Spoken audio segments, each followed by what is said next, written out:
E pabesueshme, por e vërtet, ky është emigranti shqiptar Step Ponari, i cili udhëtoi plot 2733 kilometra në këmbë nga Cambridge drejt vendlindjes së tij në Tropoj. 40 vjeçari prej 16 vitesh jeton në Angli, ndërsa sfida që i vendosi vetes i mori kohë plot 38 ditë për të arritur në vendlindjen në këmbë.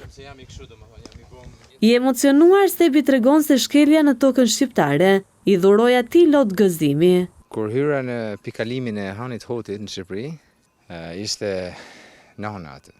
Edhe përqafimin që më dha nana, unë ndjeva ndjeva një ngrohtësi, domethënë.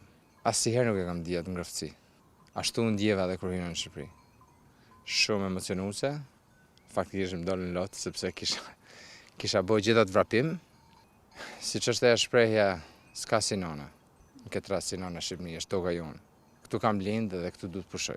Pasi ka vrapuar për mbi 10 orë çdo ditë në këmbë pa pushuar, 40 vjeçari sot e konsideron një sfidë të çmendur, por që nuk do pendohet kurrë.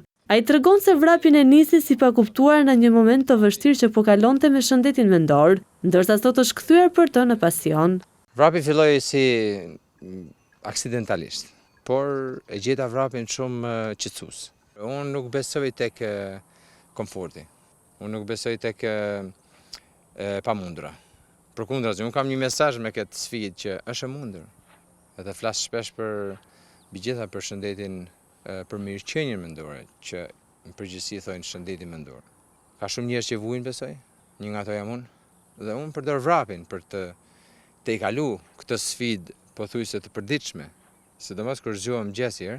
Lodhja nuk llogaritet për 40 vjeçarin, ndërsa tregon dhe arsyen e fortë që nuk u dorëzua kurrë. Këtë udhëtim Ponari ja dedikon 10 vjetorit të përkujtimores së humbjes së të atit. I lodha jam di shumë herë, por që ta ndaloj asnjëherë. Sepse arsyeja ishte shumë e fortë, sepse unë po e bëj këtë vrapim. Që të arrite babi.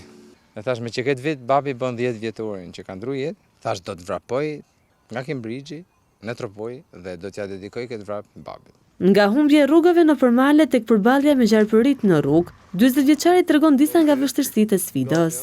Në male kam humbë sa herë, sepse ky navigatori thoshte futu këtej edhe futsha ishte rruga, pastaj s'kishte rrugë. U deshte me e gjetë rrugën. Në Francë, në Austri, në Kapovaki, Gjermani.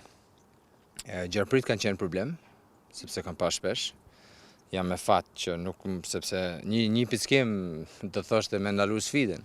Të pakt janë ata që kanë përqafuar sfidën e 40 vjeçarit, kjo sepse është dukur e pamundur.